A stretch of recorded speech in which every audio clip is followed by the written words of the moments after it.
Étape 4, les calculs de coûts.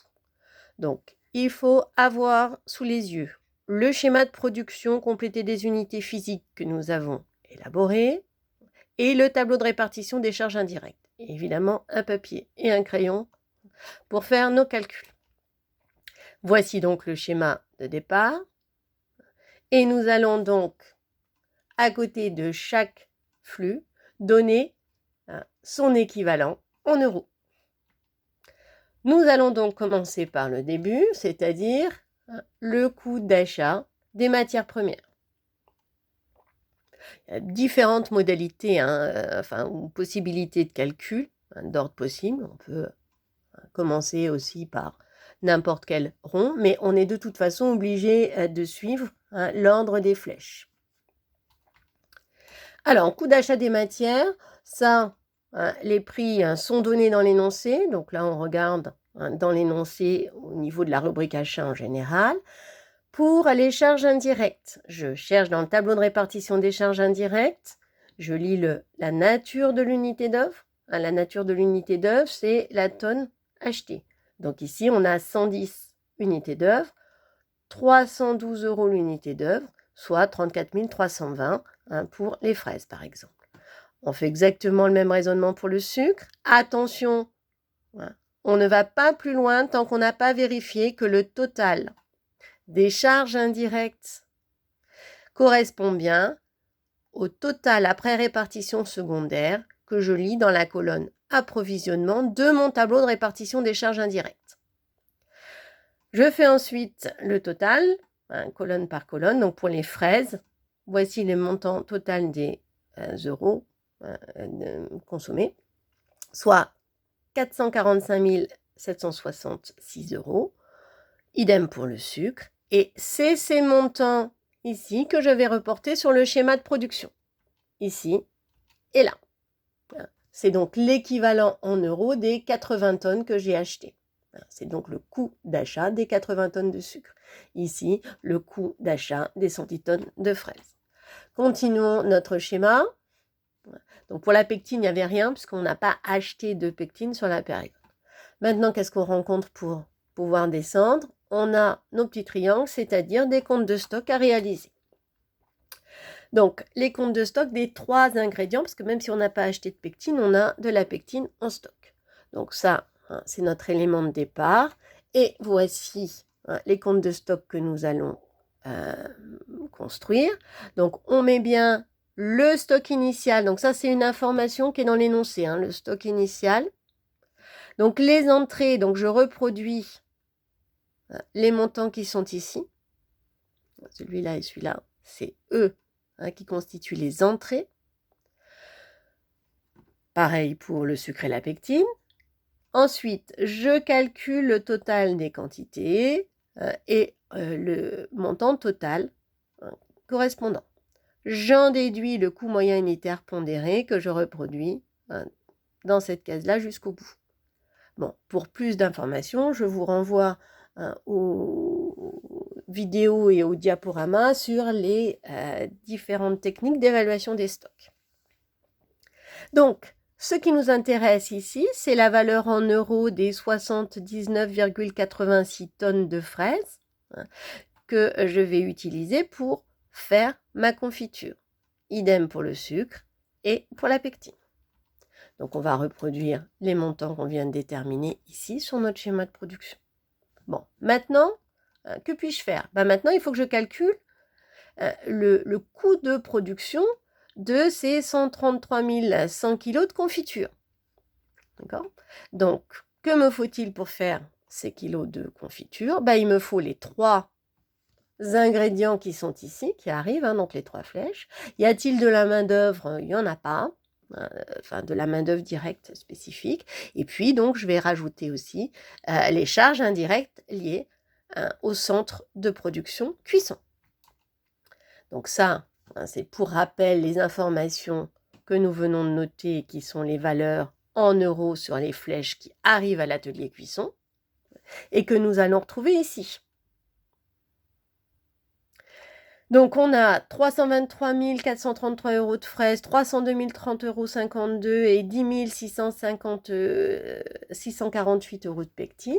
Et puis, nous avons les charges indirectes de l'atelier cuisson. Alors, toutes ces charges servent à la production de la confiture. Donc, il était presque inutile, en fait, d'avoir le détail de la nature de l'unité d'œuvre et du coût de l'unité d'œuvre, puisque c'est les 279 510 € qu'on retrouve intégralement dans le coût de production de la confiture.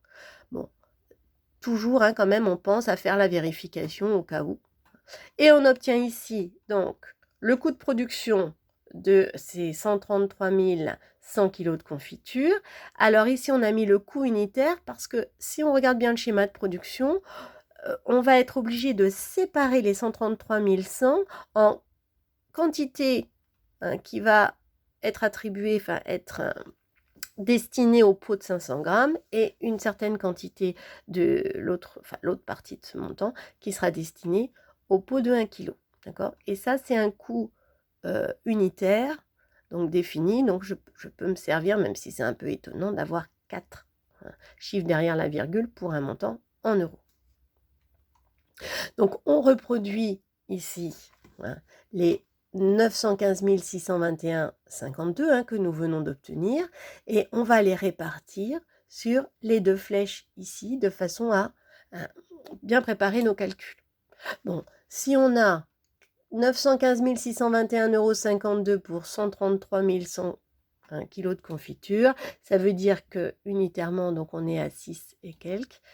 On fait une règle de 3 ou on fait un calcul 6, multiplié par 84 740. On obtient ce montant-là et ici, celui-ci.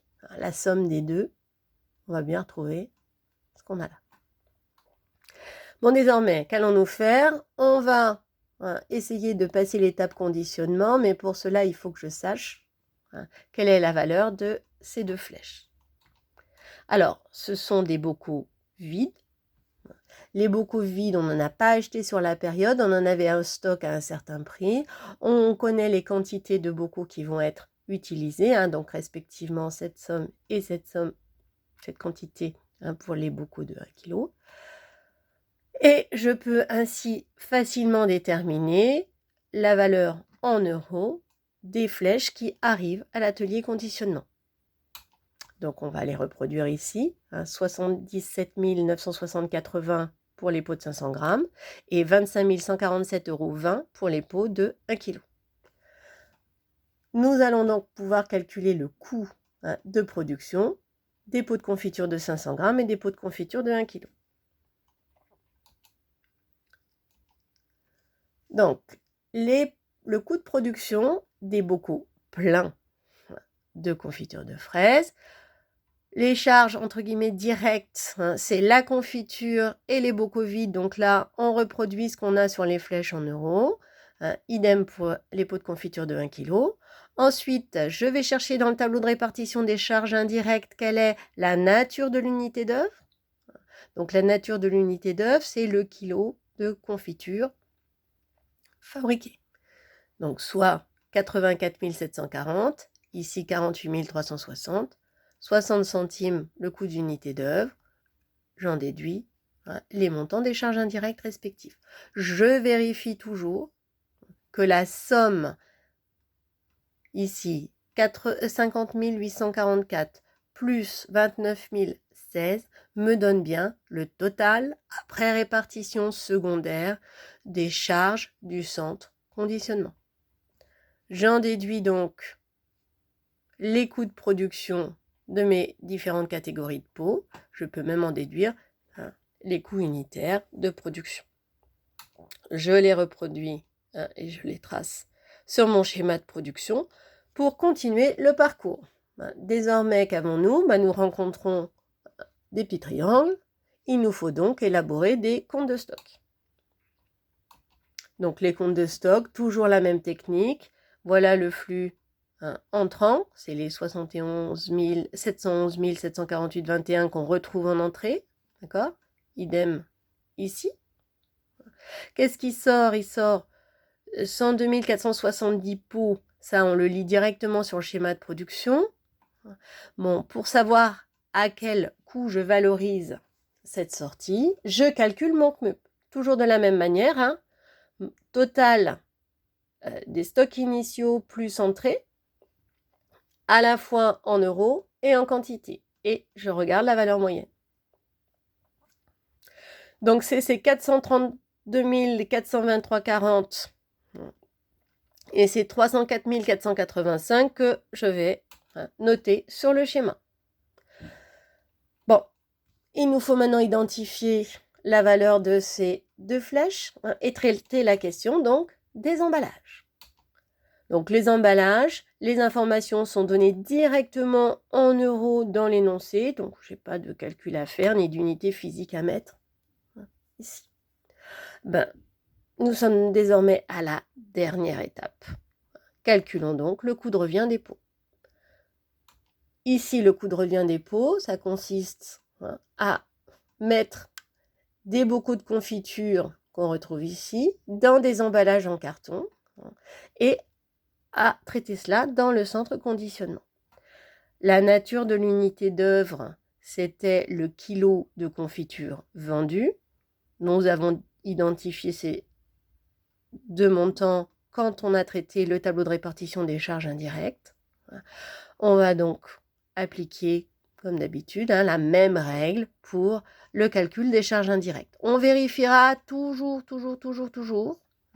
que les 30 741 plus les 22 980, c'est-à-dire les charges indirectes des centres distribution, quand j'en fais la somme, je retrouve bien le total après répartition secondaire des charges indirectes du centre distribution. On a donc terminé le calcul du coût de revient. On fait la somme ici en euros pour savoir combien me coûte. C'est 102 470 pots de confiture et ici c'est 38 300 pots de confiture de 20 kg. On les reproduit sur notre schéma et l'exercice est presque fini. Pour clore l'exercice, on doit calculer le résultat analytique, c'est-à-dire faire la différence entre le chiffre d'affaires et le coût de revient. Et regarder quelle est la situation qui se présente à nous. Alors, pour mieux commenter notre schéma, ça fera l'objet d'une autre vidéo, le commentaire. Pour mieux commenter notre schéma, nous avons intérêt à calculer un certain nombre de pourcentages, un certain nombre de taux, le taux de profitabilité, qui, je le rappelle, est résultat sur chiffre d'affaires, des pourcentages en volume pour se rendre compte, au fond, de la part respective de chacun des types de produits ici et affiner notre analyse.